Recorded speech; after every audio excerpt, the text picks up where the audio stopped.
Hello everyone, hope you all are doing well.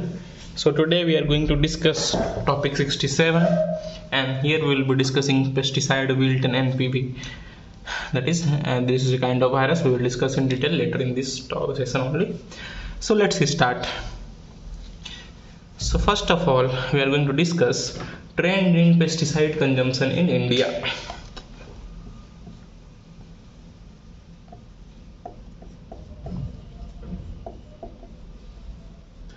Trend in pesticide consumption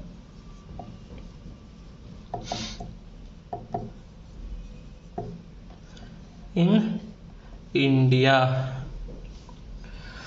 So we all know what pesticides are, that kill pests.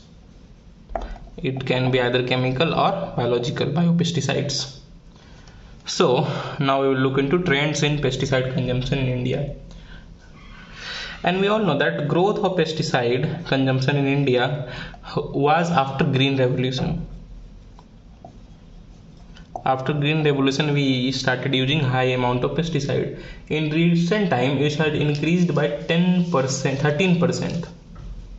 In recent times, it has increased by the consumption has increased by 13%, especially between from 2014-15 to in cycle of 2014-15 to 2019-20 cycle.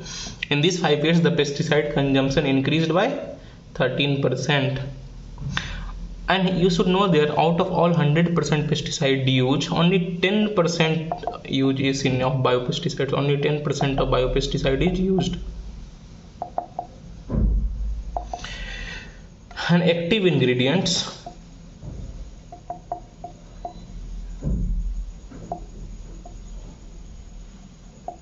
reached 292, increase of an active ingredient reached to 292. Before they were much lesser, increase of 27%, and this data is as of 2011. So you'll see the recent data also, it has in the same around 30-35%, but I'm not sure about the recent data, so I am giving 2011 data.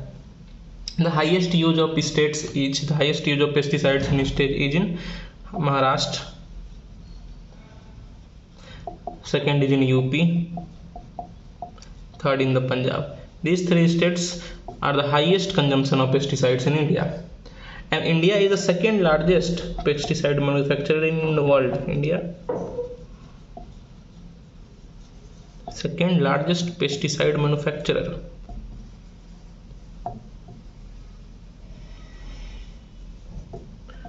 In world, and its consumption is 1% of global pesticide consumption, and India's consumption is 1% of global pesticide consumption. So it's not that much higher when compared to whole world, but yes, it is in upping, it is in an increasing trend, whereas many parts of the world it is in decreasing trend due to its effects, its environmental effects, and the chemicals. They are trying to use less chemicals, but still we are in an increasing trend. So this was trend in pesticide consumption in India. Now we will see classification of pesticides.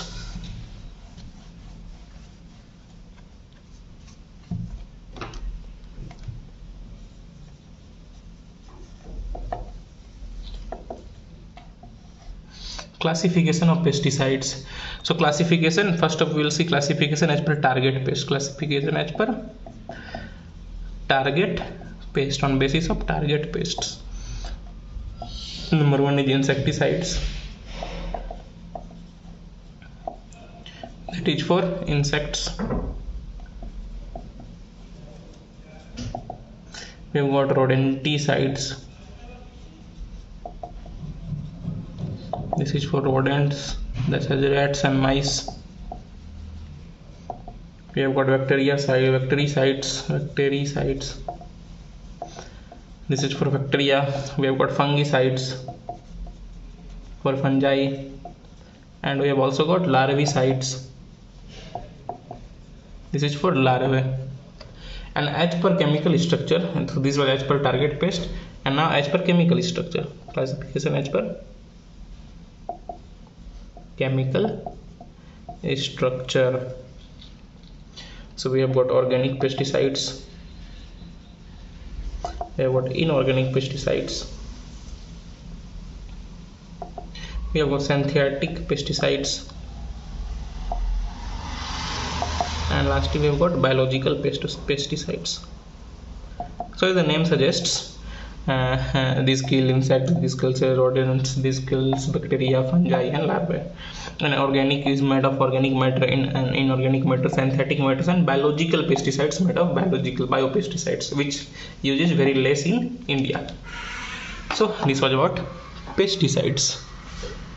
Now moving on to the next topic of this session, that is vascular wilt and xylem wilt.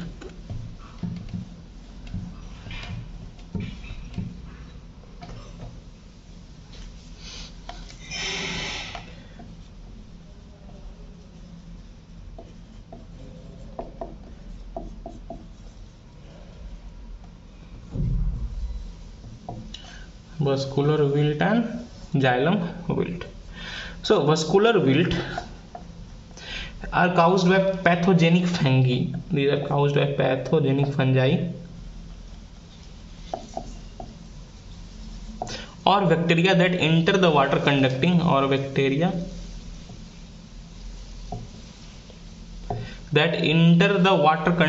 xylem vessels, xylem vessels conduct water.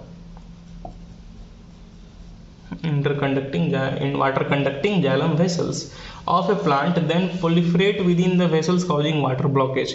And what they do, they cause water blockage in these vessels. The typical symptoms include, and the symptoms of this wilt are wilting and death of leaves. Symptoms include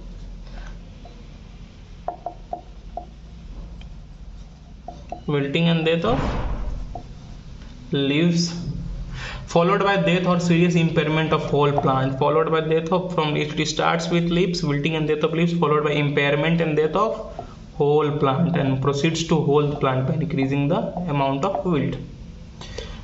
As a group, therefore, the vascular wilts are one of the most devastating plant disease, and so they are very devastating plant disease. PD means plant disease. Interesting feature is that blockage of xylem vessels is not necessarily caused by pathogen themselves. Here the water blockage is not caused by pathogen itself. Pathogen doesn't directly cause blockage, but often the host reaction to invasion. But it is the host reaction to invasion. What happens when pathogen invades the water blockage? The host reactions, the reaction of plant to stop this pathogen to enter, they produce a gel-like material. To stop this, they produce a gel-like material which serve as potent barrier to spread the pathogen in the vessel, and that leads to the blockage, so that this pathogen do not enter. There is to provide barrier to pathogen, a gel, and there starts the wilting. This blockage leads to wilting. I hope you understand this. And the example of this is Panama wilt. Suppose this is the xylem vessel. The pathogen have started entering. So what plant will do? They will create a gel-like substance here to stop the pathogen to enter the vessel, and this blockage leads to wilting of the plant. I hope you understand this. Now moving on to next topic of this session, that is, this is why this is called vascular wilt or xylem wilt, as it invades the xylem.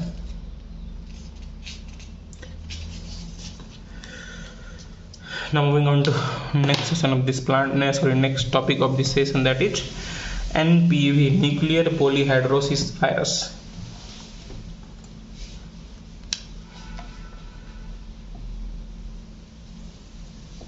Nuclear polyhedrosis virus, NPV. So NPV, part of the family baculovirus. It is a part of the family baculovirus. It's a virus affecting insects. These affects insects, predominantly moths and butterflies. In insects, they mostly affect moths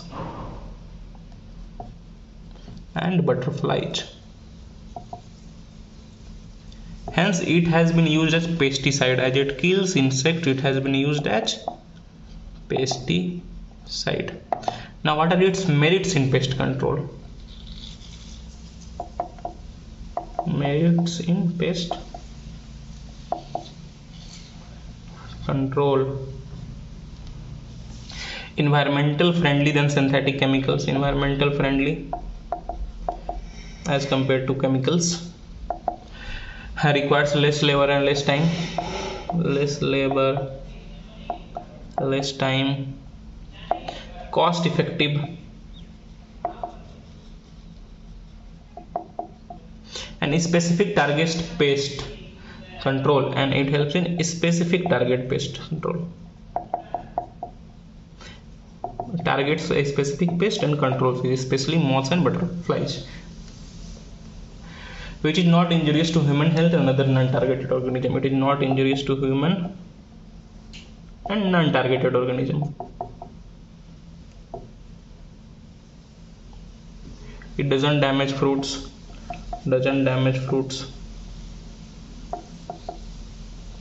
It not damages to the fruits, so fruits are in healthy condition. Can be applied under greenhouse and glasshouse conditions. Can be applied under greenhouse and glasshouse conditions. So these were the merits. Now what are its demerits in pest control? Now demerits of NPV.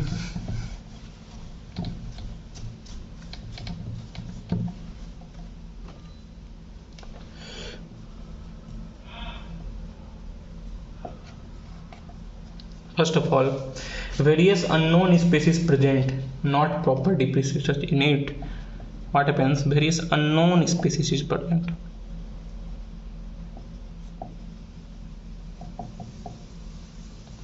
There is not proper deep research, so we are not aware if it can cause some problems in future or not. Slow awareness among farmers. Is low awareness among farmer. Low awareness among farmers is slower than synthetic fertilizers, slower as compared to synthetic and chemical fertilizers. Costly and requires high expertise. It becomes costly when not used properly, so it requires high expertise. High expertise and skills to use it efficiently. So it not is though that much costly, but is costly when not applied properly with proper expertise. Larger area required for implementation. Larger area, it cannot be used in shorter areas. Not available in rural areas, and it is not available in rural areas. So these are some of the demerits of NPV. Now moving on to the next topic of this session, that is types of entomopathogenic viruses. Types of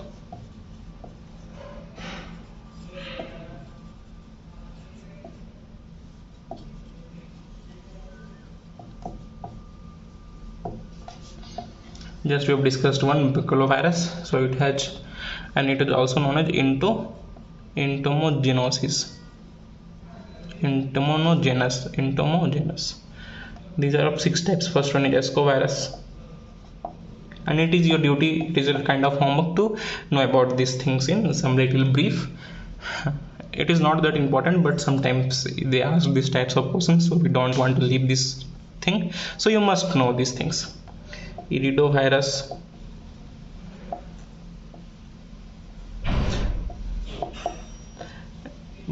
Polydna virus, we have just discussed baculovirus. There is Saipovirus, and last one is entomopox virus. So these are types of entomogenous virus. Hope you understand this. So that is all for today's session. Hope you understand everything. For any queries, do comment. If you like it, please press the like button. Do share and subscribe. Keep watching videos, keep making notes, and you should know that we have covered almost 80 to 85% of the syllabus of paper 2, and in some days or in months we were going to cover this. In some days, not months, I am hardly 1 month it will take time to complete the whole syllabus. That's all for today. Have a nice day. Thank you.